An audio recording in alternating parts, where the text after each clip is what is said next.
Good morning sir. Morning, please sit down. Thank you. Divya, ji क्या पसंद करेंगी? आपसे हिंदी में बात करें या इंग्लिश बेहतर है? जी हिंदी में। हिंदी में। ठीक है, तो बिना अपना नाम दोहराए अपनी कोई पहचान जाहिर किए और अपनी जाति या समुदाय के बारे में बताए हुए अपना परिचय दीजिए। सर मैं कोड नंबर 10 हूँ। मैंने IIIT इलाहाबाद से 2014 में बीटेक किया था। अभी प्रेजेंटली मैं करंट में मैं टैक्स ऑफिसर जिला पंचायत के पोस्ट पे वर्किंग हूँ और CTO प्रयागराज में मुझे ज्वाइन करना है। अच्छा, आप ऑलरेडी CTO हैं? जी मतलब चयन हो चुका है आपका? जी। किस परीक्षा में हुआ ये चयन आपका? Sir UPPCS 2016। 2016 में आप सिलेक्टेड हैं? जी। और CTO आपकी कौन सी वरीयता थी? Sir 5th। तो इस बार आपने केवल 4 वरीयताओं के लिए कोशिश की है? जी सर। क्या क्या है ये? सर फर्स्ट है SDM, सेकंड है TO treasury officer, third ACCT assistant commissioner of commercial tax and fourth है EO नगर पालिका। ये थोड़ा सा स्ट्रेंज कॉम्बिनेशन है। आपको क्यों लगता है कि ट्रेजरी ऑफिसर जैसा मुंडेन किस्म का काम इतना महत्वपूर्ण? SDM तो समझ में आता है, इतना महत्वपूर्ण है कि आप जिस नौकरी में है उससे बेहतर मान रही हैं उसे? सर मतलब वो 30 साल तक आप एक ही काम कर रही होंगी और उस काम में कोई रोमांच या कुछ महत्व सिवाय इसके कि जाहिर है कि आपके हाथ में ट्रेजरी होगी तो आप अगर भ्रष्टाचार आपकी वरीयता में है तो आपको पैसा मिल जाएगा, इसके अतिरिक्त तो कोई वजह दिखाई नहीं देती। आप तो IIIT ग्रेजुएट हैं, ऐसी भी कोई कारण नहीं माना जा सकता कि टैक्सेशन की तरफ आपका कुछ, खजाने की तरफ आपका कोई अतिरिक्त लगाव होगा?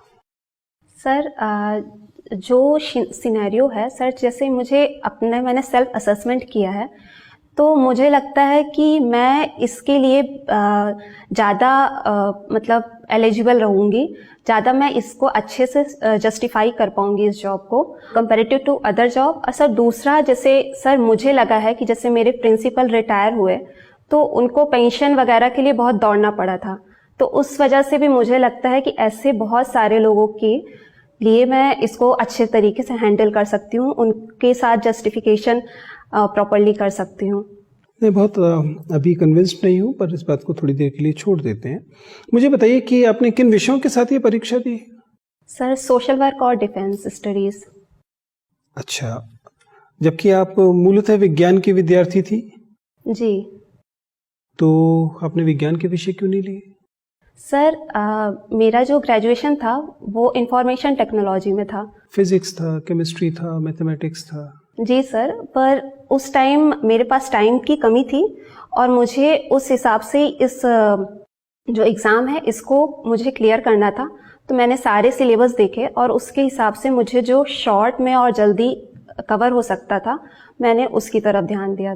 अब तो IIIT से आपने IT में ग्रेजुएशन किया है। मुझे ये बताइए कि जो वर्तमान में आर्टिफिशियल इंटेलिजेंस और क्लाउड कंप्यूटिंग को एक साथ जोड़कर जो एप्लीकेशंस तैयार की जा रही हैं, उनके क्या संभावित एप्लीकेशंस हैं, लाभ हैं और क्या उसमें आशंकाएं हैं? सर जो लाभ होंगे वो डेटा एनालिसिस अच्छे तरीके से हो सकता है, रोबोटिक्स में इसका वर्क हो सकता है, सोशल रोबोटिक्स बनाने की तरफ मूवमेंट चल रहा है, लाइक इमोशनल इंटेलिजेंस उसमें मशीन के थ्रू किया जाएगा। साथ ही फार्मिंग सेक्टर में और फार्मिंग सेक्टर, एजुकेशन सेक्टर, इन सारे सेक्टर्स में ये अच्छे तरीके से रोल निभाएगा। पर जो प्रॉब्लम्स हैं वो ये हैं कि इससे जो अदर सेक्टर्स हैं सर, जैसे इस इंडिया में 54% जो GDP का कंट्रीब्यूशन होता है वो सर्विस सेक्टर से होता है, किंतु इसमें जो लोग होते हैं सर्विस सेक्टर में एम्प्लॉयमेंट कम है, अराउंड 20% के अराउंड है। तो बाकी सेक्टर्स एग्रीकल्चर वगैरह में 60% के अराउंड एम्प्लॉयमेंट है। तो सर इसमें एक तो जॉब लॉस की बहुत ज़्यादा संभावना है इसके थ्रू, और दूसरी चीज़, अगर जॉब लॉस होगी तो सोशल अनरेस्ट भी हो सकता है। तो इसके लिए, पर इसको नेगेटिव सेंस में ना लेके इसमें स्किल डेवलपमेंट की तरफ फोकस करने की आवश्यकता है। इंडिया को सर मुझे लगता है कि जैसे 4th IT रेवोल्यूशन चल रहा है तो इसमें सभी जितने भी न्यू जनरेशन है इंडिया में जो डिविडेंस है इंडिया का डेमोग्राफिक डिविडेंस, उसको स्किल करके इस सेक्टर की तरफ मूव कराने की जरूरत है। तो मुझे डिफेंस स्टडीज भी आपने पढ़ा है, मुझे बताइए कि पीस कीपिंग और पीस बिल्डिंग ये दोनों एक्सरसाइज की बात डिफेंस में होती है, क्या डिफरेंस है दोनों? सर, पीस कीपिंग तब यूज की जाती है जब दो कंट्रीज में जहाँ पे वार की संभावना होती है वहाँ पे पीस मेकिंग के लिए वहाँ पे फोर्सेस भेजी जाती हैं। तो उसमें पीस कीपिंग पीस मेकिंग है और पीस बिल्डिंग क्या है? सॉरी सर, मैं कंफ्यूज हो रही हूँ। छोड़ दे जी, कोई बात नहीं। डिफेंस जी से बात हो रही है। क्लॉजविट की थ्योरी क्या है? मैम, क्लॉजविट की थ्योरी में है कि जो वॉर है उसका जो वोम है वो पॉलिटिक्स है।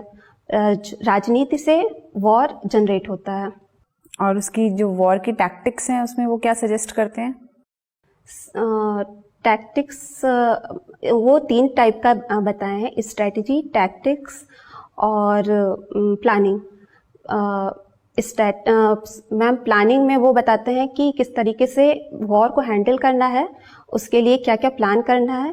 टैक्टिक्स में वो जितनी भी चीज़ें हैं उस वॉर के टाइम में कैसे आर्म्स एम्युनिशंस को यूज़ करना है, और उसके बाद जो लॉजिस्टिक है उसमें किस टाइप से वॉर में संसाधनों को वहाँ तक पहुँचाना है। ये तरीका उन्होंने बताया है, 3 वे। कॉन्क्रीट नहीं बताया आपने कुछ। चलिए, डिफेंस बजट अगर हम यूएसए, इंडिया और चाइना 3 कंट्रीज का कंपेयर करें तो क्या एनालिसिस निकल कर आता है? मैम, यूएसए और चाइना का इंडिया के कंपैरिजन में ज़्यादा है डिफेंस एक्सपेंडिचर। एक्सपोर्ट ये जो आर्म्स एंड एम्युनिशंस है इसका एक्सपोर्ट ये कंट्रीज ज़्यादा करती हैं, जिससे उनकी अर्निंग हो जाती है। लेकिन इंडिया लार्जेस्ट इंपोर्टर है, तो इसलिए इंडिया के पास इन दोनों के कंपैरिजन में कम तो है आर्म्स एम्युनिशंस, पर इसका ड्रेन ऑफ वेल्थ भी होता है। तो इस वजह से इंडिया को फोकस करना चाहिए कि मेक इन इंडिया और इन सब के through defence policies, indigenous defence sector को स्ट्रांग बनाने के लिए। लगभग कितना खर्च करते हैं हम अपने डिफेंस सेक्टर पे एनुअली? मैम, 1.5% जीडीपी के, मतलब मैं गेस कर रही हूँ, मैं श्योर नहीं हूँ मैम। चलिए ठीक है। दूसरा आपने ऑप्शनल लिया था सोशल वर्क। जी, ये बताइए, एक सरकारी कर्मचारी जब कोई सोशल काम करता है और एक एनजीओ में जो व्यक्ति पार्टिसिपेट करके सोशल वर्क करता है, क्या अंतर है दोनों में? मैम, जो सरकारी कर्मचारी कर रहा है वो सोशल वेलफेयर कर रहा है, और जो एनजीओ में कर रहे हैं वो सोशल वर्क की प्रोफेशन को हैंडल कर रहे हैं। उनको उसके लिए पेमेंट मिलता है, उनको स्किल्स दी जाती हैं कि इस टाइप से आपको यहाँ पे हैंडल करना है चीज़ों को। यहाँ पे गवर्नमेंट सेक्टर में सोशल वेलफेयर की जो स्कीम्स होती हैं उसको जो ऑफिसर्स हैं उसको इम्प्लीमेंट करते हैं। तो अगर आपको सोशल वर्क करना हो तो आप कौन सी रास्ता चुनेंगी, सोशल वेलफेयर का एज अ गवर्नमेंट सर्वेंट या NGO? Ma'am, as a government sector choose करूँगी, क्योंकि इसमें मैं पॉलिसी मेकिंग में भी हेल्प कर सकती हूँ। तो मुझे जहाँ पे लगेगा ज़रूरत पड़ेगी, और साथ ही कोऑर्डिनेशन के थ्रू एनजीओ और जो सिविल सोसाइटीज़ हैं उनके थ्रू कोऑर्डिनेशन करके ग्राउंड लेवल से चीज़ों को, जो प्रॉब्लम्स हैं उसको निकाल के फिर उसके बाद वो पॉलिसीज़ बना के मैं इसमें ज़्यादा अच्छे तरीके से वेलफेयर कर पाऊँगी।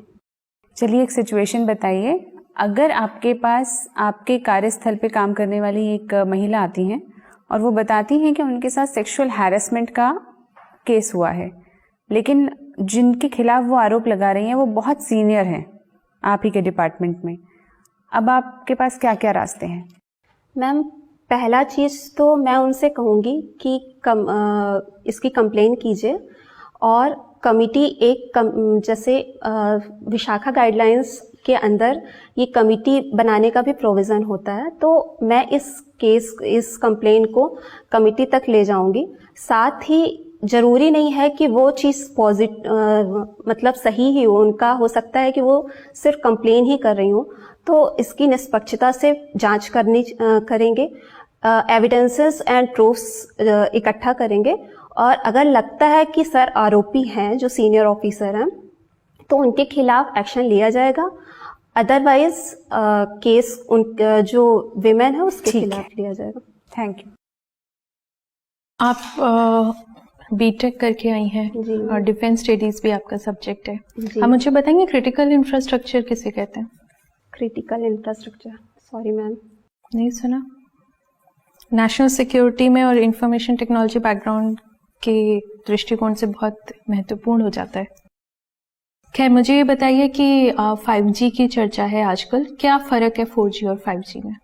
मैम 4G और 5G में जो स्पीड है इंटरनेट की वो बढ़ जाएगी। 5G कितनी में बढ़ जाएगी? कितने गुना बढ़ जाएगी 4G से 5G में शिफ्ट होने पे? मैम एग्जैक्ट डेटा मुझे याद नहीं है, सॉरी, मैं जाके देखूंगी इसको श्योरली। चलिए कोई बात नहीं। डेटा लोकलाइजेशन किसे कहते हैं? मैम जैसे फेसबुक है, गूगल कंपनीज हैं, इन सब में हम जो भी सर्च करते हैं या जो भी डेटा बनाते हैं वो उनके डेटाबेस में जाता है, जहाँ पे ये कंपनीज अपना सर्वर्स रखी हैं। तो ये हमारा डेटा आउटसोर्स हो जा रहा है, बाहर चला जा रहा है।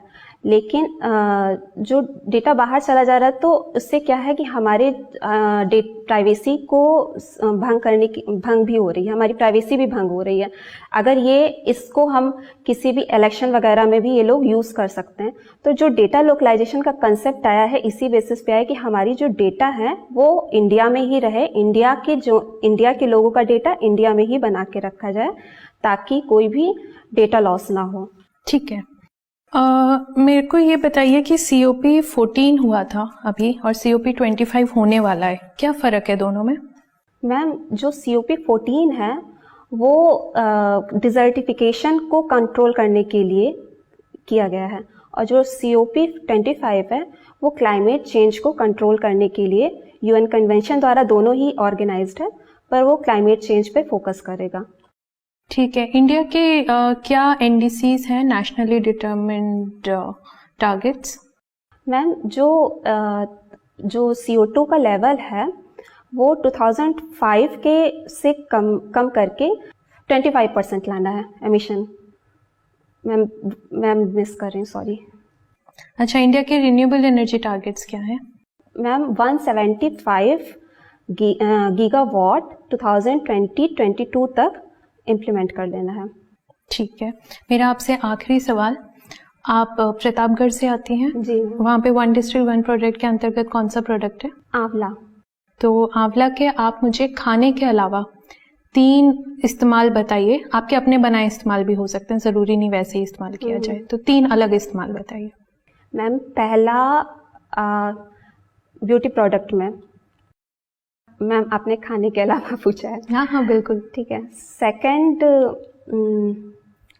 हेल्थ में, मैम उसके बीज को निकाल के मेडिसिन बनाया जा सकता है।